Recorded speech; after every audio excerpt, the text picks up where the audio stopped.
A história roubou o endereço de 7 pratos africanos. Aqui está a prova. O golpe. Esse prato que você conhece, que você já pediu no restaurante, que você talvez já tenha feito na sua própria cozinha, tem um passaporte falso. E eu vou provar.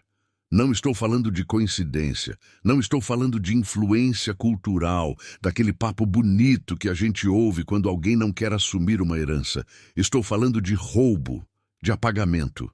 De uma história que foi reescrita com outros nomes, outras bandeiras, outros donos, enquanto quem criou ficou de fora do crédito.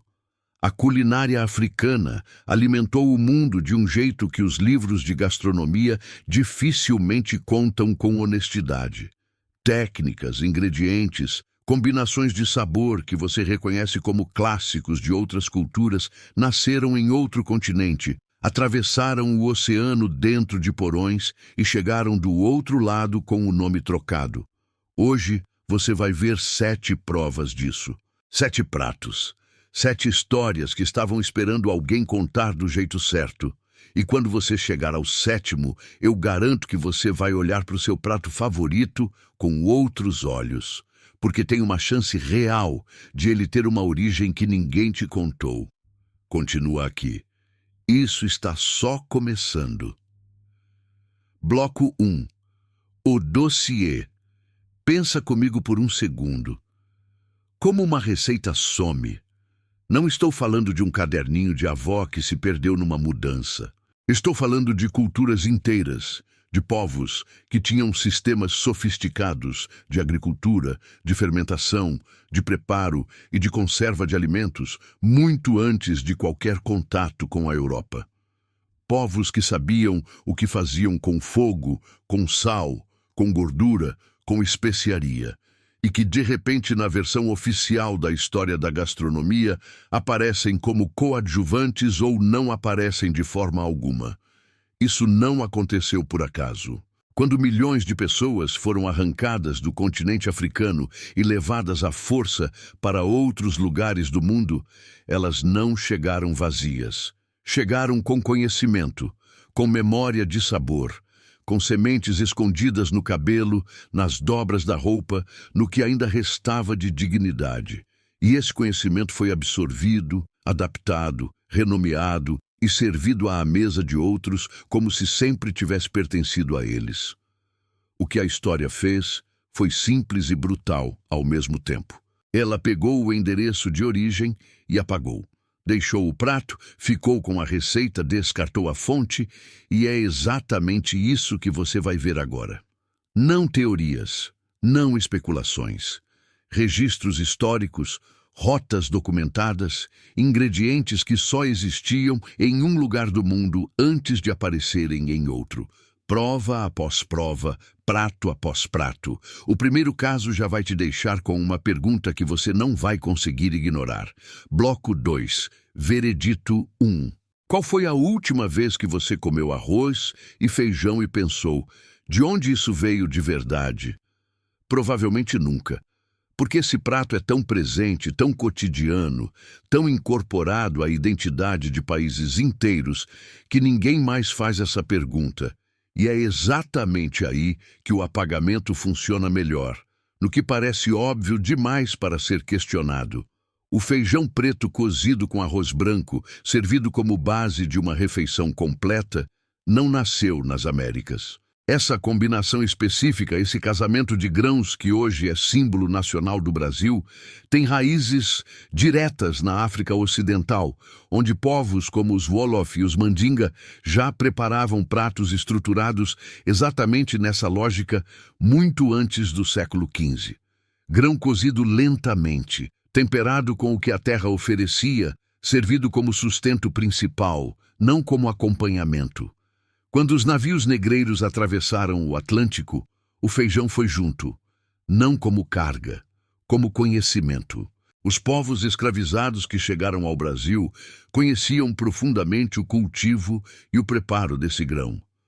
Foram eles que ensinaram como plantar, como colher, como cozinhar. Foram eles que transformaram ingredientes disponíveis numa refeição completa, nutritiva e saborosa dentro de condições que não tinham nada de favoráveis. O que o Brasil fez com isso foi genial do ponto de vista cultural e silencioso do ponto de vista histórico. Incorporou, celebrou o resultado e esqueceu de mencionar quem estava na cozinha quando tudo começou. Hoje o arroz com feijão é chamado de comida brasileira. E é. Mas é brasileira porque a África chegou até aqui e plantou raiz. Isso não diminui nada. Só completa a história que estava faltando. E se esse primeiro caso já te surpreendeu, espera até você ver o que vem no próximo. Porque o segundo prato tem um nome europeu, uma fama europeia e uma origem que a Europa nunca quis assumir. Bloco 2. Veredito 2. Tem um ingrediente que está em quase tudo que você considera sofisticado na cozinha europeia. Ele aparece em molhos clássicos, em receitas premiadas, em pratos que custam fortunas em restaurantes estrelados. E a história oficial diz que ele chegou à Europa pelas mãos dos árabes, pelos persas, pelas rotas das especiarias do Oriente. Essa história está incompleta. O quiabo é africano. Não tem discussão sobre isso. Ele é originário da região da Etiópia e do Sudão, onde era cultivado há mais de 4.000 anos antes de aparecer em qualquer outro lugar do mundo. Os egípcios já o consumiam. As civilizações do Nilo já conheciam suas propriedades, seu sabor, sua textura única, aquela característica que até hoje divide opiniões em qualquer mesa.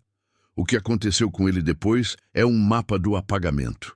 O quiabo atravessou o continente africano para o norte, chegou ao Mediterrâneo, entrou na culinária árabe e foi batizado com outros nomes. Depois, atravessou o Atlântico dentro dos navios negreiros, porque os povos escravizados o conheciam, sabiam cultivá-lo, sabiam o que fazer com ele. Chegou ao sul dos Estados Unidos, ao Caribe, ao Brasil, e foi absorvido por essas culinárias como se fosse uma descoberta local. Na Louisiana, o gumbo, um dos pratos mais icônicos da culinária americana, não existiria sem o quiabo. A própria palavra gumbo vem diretamente de Kingombo, nome do quiabo em Kimbundu, língua falada em Angola. Não é coincidência linguística, é uma assinatura. É o ingrediente dizendo de onde veio, mesmo quando ninguém quis ouvir. A culinária cajun e crioula do sul dos Estados Unidos, celebrada em festivais, em livros, em programas de televisão, foi construída em grande parte sobre o conhecimento culinário dos povos africanos escravizados que viveram naquela região.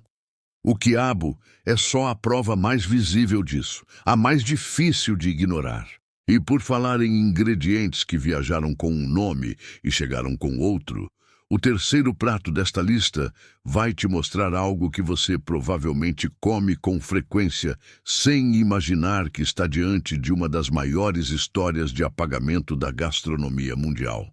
Bloco 2, Veredito 3. Você já viu uma imagem de plantation do século XVIII no sul dos Estados Unidos e nunca associou aquele cenário com a origem de um dos ingredientes mais consumidos no mundo hoje? Ninguém associa. Porque a narrativa que chegou até nós foi cuidadosamente construída para que essa conexão nunca fosse feita.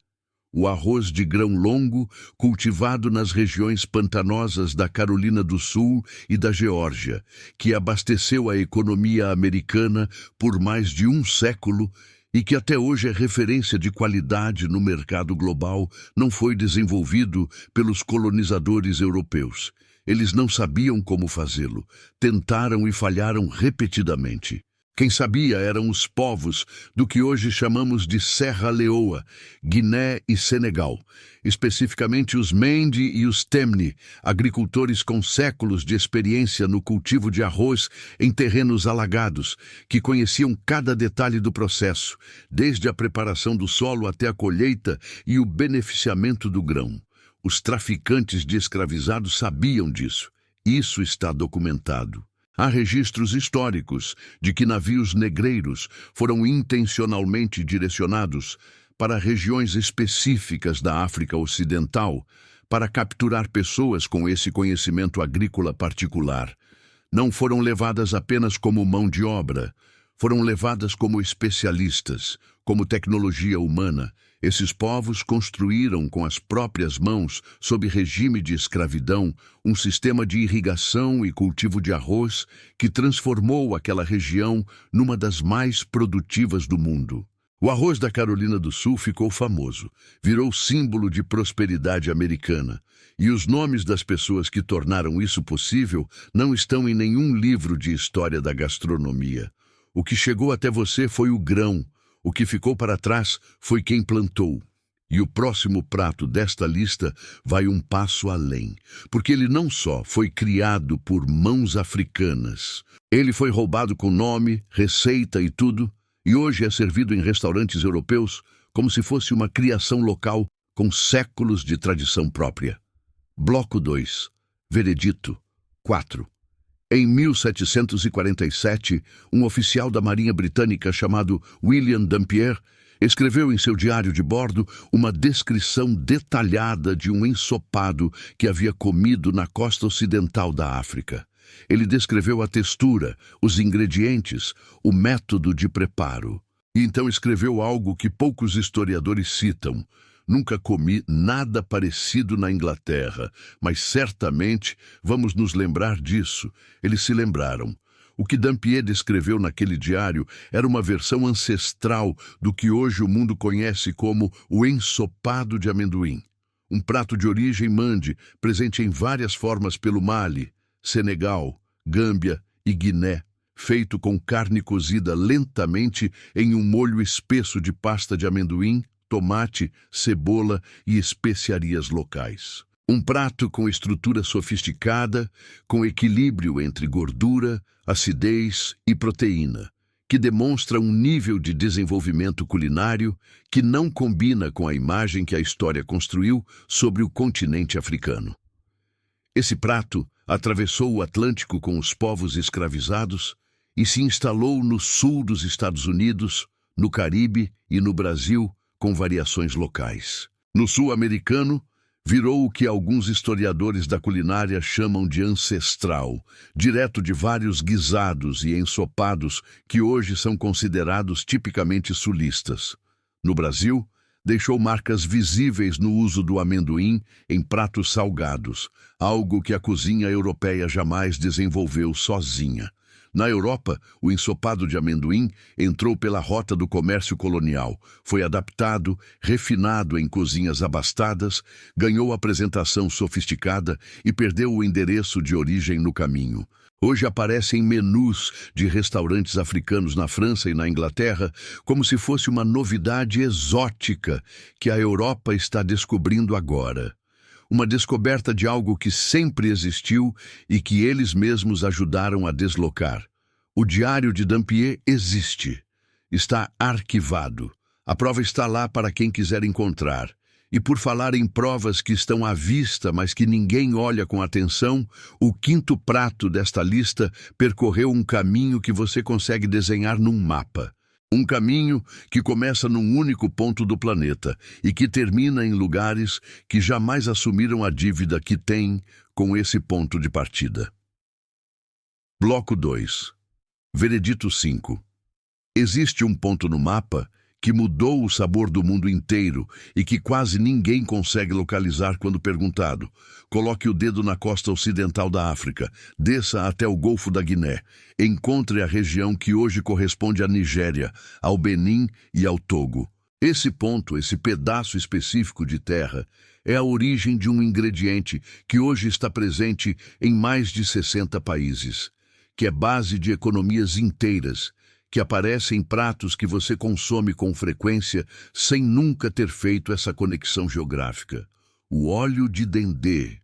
Antes de ser brasileiro, antes de ser baiano, antes de aparecer no acarajé, no vatapá, no caruru, o dendê era africano. O dendezeiro, a palmeira da qual ele é extraído, é nativo exatamente dessa região da África Ocidental, onde era cultivado e processado há mais de 5.000 anos. Análises arqueológicas encontraram vestígios de óleo de palma em recipientes com mais de 5.000 anos de idade em sítios arqueológicos nigerianos. Isso é anterior a qualquer civilização europeia que você conhece pelo nome. Quando os navios negreiros partiram da costa da mina em direção ao Brasil, as sementes do dendezeiro vieram junto. Chegaram à Bahia, foram plantadas, cresceram. E o óleo que elas produziram se tornou o coração da cozinha afro-brasileira, um dos elementos mais reconhecíveis da identidade gastronômica do Nordeste do Brasil. Mas a história do dendê não termina na Bahia. Ela segue em direção à Europa. No século XIX, o óleo de palma se tornou um dos produtos mais valiosos do comércio colonial africano. A Inglaterra o usava em larga escala para lubrificar as máquinas da Revolução Industrial. A Bélgica o explorava no Congo com uma brutalidade que está documentada nos arquivos históricos mais sombrios do colonialismo. A Europa inteira dependia do dendê africano para manter suas indústrias funcionando, seus sabonetes cheirando, suas margarinas baratas o suficiente para alimentar as classes trabalhadoras. E enquanto o continente africano era sistematicamente explorado por esse produto, a culinária europeia, que usava o óleo de palma em suas formulações industriais, nunca reconheceu a origem, nunca traçou a linha de volta até a palmeira, nunca colocou o endereço certo no rótulo. Hoje o dendê é celebrado na Bahia como patrimônio cultural. Mas é um patrimônio que veio de outro lugar, que sobreviveu à travessia do Atlântico dentro da memória e do conhecimento de pessoas que não tiveram escolha sobre essa viagem. O mapa dessa história é simples de desenhar. A linha sai da Nigéria, atravessa o oceano, chega à Bahia, sobe para as fábricas europeias e volta para a África como produto industrializado, vendido ao continente que o criou. Essa linha existe, está documentada, e ela conta mais sobre a história da gastronomia global do que qualquer livro de receitas jamais admitiu. O sexto prato desta lista vai te fazer rir antes de te fazer pensar, porque ele tem uma contradição tão absurda que, se não estivesse documentado, pareceria inventado. Bloco 2. Veredito 6. Presta atenção nessa contradição, porque ela é boa. Existe um prato que é considerado o símbolo máximo da culinária do sul da Europa, que aparece em listas de patrimônio cultural e material da humanidade, que é objeto de disputa entre países vizinhos que brigam há décadas para provar qual deles é o verdadeiro dono da receita original. Chefes estrelados escrevem capítulos inteiros sobre ele. Turistas viajam especificamente para comê-lo no lugar certo, do jeito certo, com o ingrediente certo. E o ingrediente principal desse prato não existia na Europa antes do contato com a África. Estamos falando do guisado de grão de bico. Presente na culinária espanhola, portuguesa, italiana e francesa, como se fosse uma herança mediterrânea milenar, o grão de bico tem uma história de domesticação que começa no Oriente Médio, mas cuja expansão para o sul da Europa passou diretamente pelo norte da África, pelas civilizações berberes e pelos povos do Maghreb, que desenvolveram técnicas de cultivo, secagem e preparo desse legume muito antes de qualquer cozinheiro europeu colocar a mão nele. A expansão islâmica pelo norte da África e pela Península Ibérica entre os séculos 7 e 15 trouxe consigo não apenas arquitetura, matemática e astronomia. Trouxe agricultura, trouxe sistemas de irrigação, trouxe ingredientes. O grão de bico chegou à Espanha e a Portugal pelas mãos dos mouros, que por sua vez o haviam desenvolvido em contato direto com as civilizações do norte africano.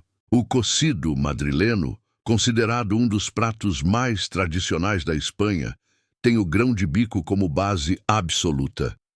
Sem ele, o prato não existe. E sem a rota norte-africana, o grão de bico não estaria na Espanha. Aqui está a contradição que prometi. A Espanha, que expulsou os mouros em 1492, que declarou a Reconquista como um dos momentos mais gloriosos de sua história, que construiu uma identidade nacional em oposição à influência árabe e africana, come até hoje, todos os dias, em lares e restaurantes de norte a sul do país, um prato que só existe porque os mouros estavam lá, que só tem aquele sabor porque a África estava lá antes. O prato sobreviveu.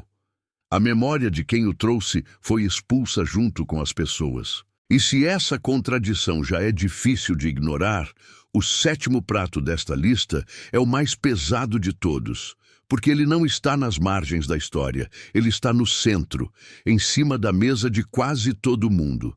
E a prova de sua origem africana é tão clara, tão direta, tão impossível de contestar, que o silêncio em torno dela só pode ser intencional. Bloco 2. Veredito 7. Este é o último prato, e é o mais difícil de engolir, não pelo sabor, pela verdade. Você conhece o frango frito, todo mundo conhece. Ele está em redes de fast food em mais de 100 países. Ele é o centro de datas comemorativas, de almoços de domingo, de memórias afetivas que atravessam gerações. Nos Estados Unidos, ele é tratado como um ícone cultural tão poderoso quanto o jazz ou o beisebol. Há festivais dedicados a ele, há debates sérios sobre qual estado americano prepara a versão mais autêntica. Há chefes com estrela Michelin que constroem cardápios inteiros em torno dele. E ele foi criado por pessoas escravizadas de origem africana. Isso não é especulação. Isso está documentado em registros históricos do século XVIII e XIX no sul dos Estados Unidos. A técnica de fritar frango em gordura quente de forma que resulte numa casca crocante por fora e numa carne úmida por dentro é uma técnica africana. Especificamente, ela vem dos povos da África Ocidental, que já utilizavam esse método de preparo muito antes de qualquer contato com a culinária europeia. Os escoceses costumam reivindicar uma influência no frango frito americano, argumentando que imigrantes escoceses tinham o hábito de fritar frango em gordura, ao contrário dos ingleses que preferiam assar. Essa influência existe e é reconhecida pelos historiadores. Mas a técnica escocesa produzia um frango frito completamente diferente em textura e resultado, o que transformou aquele método em algo sofisticado, temperado, equilibrado e com a crocância específica que o mundo passou a conhecer, foi o conhecimento culinário africano trazido pelos povos escravizados. As mulheres negras escravizadas que trabalhavam nas cozinhas das plantations do sul dos Estados Unidos foram as responsáveis por desenvolver e refinar essa técnica. Elas temperavam o frango com especiarias que conheciam de sua herança cultural africana. Elas controlavam a temperatura da gordura com uma precisão que não estava em nenhum livro de culinária europeu. Elas criaram um prato que alimentou proprietários de escravos, que foi servido em banquetes de elite, que depois saiu das cozinhas das grandes casas e chegou às vendas e mercados, onde as próprias mulheres negras o vendiam como forma de obter alguma autonomia financeira dentro de um sistema que não lhes dava quase nenhuma. Isso também está documentado. Há registros de mercados no sul dos Estados Unidos, onde mulheres negras vendiam frango frito nas décadas anteriores à Guerra Civil. Elas eram as especialistas reconhecidas. Todo mundo sabia quem fazia o melhor frango frito e por quê. O que aconteceu depois é a parte mais cruel desta história toda. Quando o frango frito se tornou um negócio lucrativo, quando passou de comida de rua para restaurante, de restaurante para rede, de rede para símbolo cultural global, os nomes dessas mulheres não foram junto. A técnica foi, o sabor foi, o lucro foi. Os nomes ficaram para trás. Hoje o frango frito é americano, mas é americano, Porque a África chegou à América dentro de porões de navios, plantou conhecimento em solo estranho, construiu uma culinária inteira dentro de condições que não tinham nada de humanas, e produziu algo tão poderoso que o mundo inteiro adotou sem fazer perguntas sobre a origem. Agora você fez a pergunta, e a resposta estava aqui o tempo todo. Bloco 3. A virada. Pensa em tudo que você viu até agora. 7 pratos, 7 histórias, 7 endereços trocados. E agora vem a pergunta que nenhum desses pratos consegue responder sozinho. Se a comida viajou com as pessoas, o que mais foi embarcado junto e nunca recebeu crédito? Porque a comida é só o que sobrou à vista. É o rastro mais visível de uma transferência cultural gigantesca que aconteceu ao longo de séculos e que moldou o mundo que você conhece hoje. O que você come, como você come, com o que você tempera, a forma como você combina ingredientes, a lógica que está por trás dos pratos que você chama de tradição, tudo isso tem camadas que a história oficial preferiu não revelar. Não é exagero dizer que a culinária global, como existe hoje, não seria possível sem a África, sem o conhecimento agrícola dos povos que foram escravizados, sem as técnicas de preparo que atravessaram o Atlântico dentro da memória de pessoas que não tinham mais nada além dela, sem os ingredientes que viajaram escondidos, plantados em terra estranha por mãos que nunca seriam creditadas pelo que cultivaram. E aqui está o ponto que importa mais do que qualquer revelação individual sobre qualquer prato específico. Quando a história apaga um endereço, ela não apaga só o passado. Ela distorce o presente. Ela cria uma versão do mundo onde certas culturas aparecem como criadoras e outras aparecem como receptoras, onde algumas cozinhas são chamadas de sofisticadas e outras de exóticas, onde alguns ingredientes são patrimônio e outros são curiosidade. Essa distorção não é neutra, ela tem consequências reais sobre como as pessoas se enxergam, sobre o valor que atribuem às suas próprias tradições, sobre quem ocupa o centro da conversa sobre gastronomia global. Reconhecer a origem africana desses pratos não diminui nenhuma outra cultura. Não tira nada de nenhuma tradição que os incorporou e os transformou ao longo do tempo.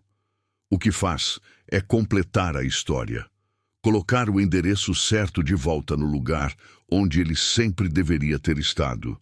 E isso muda alguma coisa concreta, muda a forma como você lê um cardápio, muda a pergunta que você faz quando experimenta um prato novo, muda o que você procura quando quer entender de onde vem o que você come.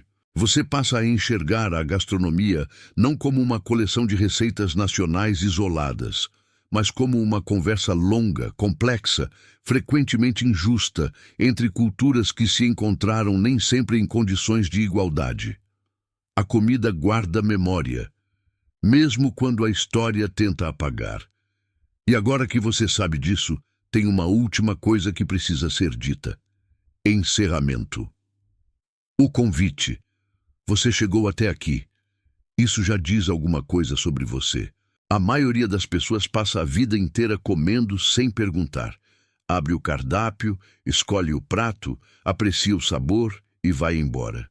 Não tem nada de errado nisso. Mas você ficou. Você quis saber. E agora você sabe de um jeito que não tem volta. Porque conhecimento sobre origem não some. Ele fica, ele muda o olhar.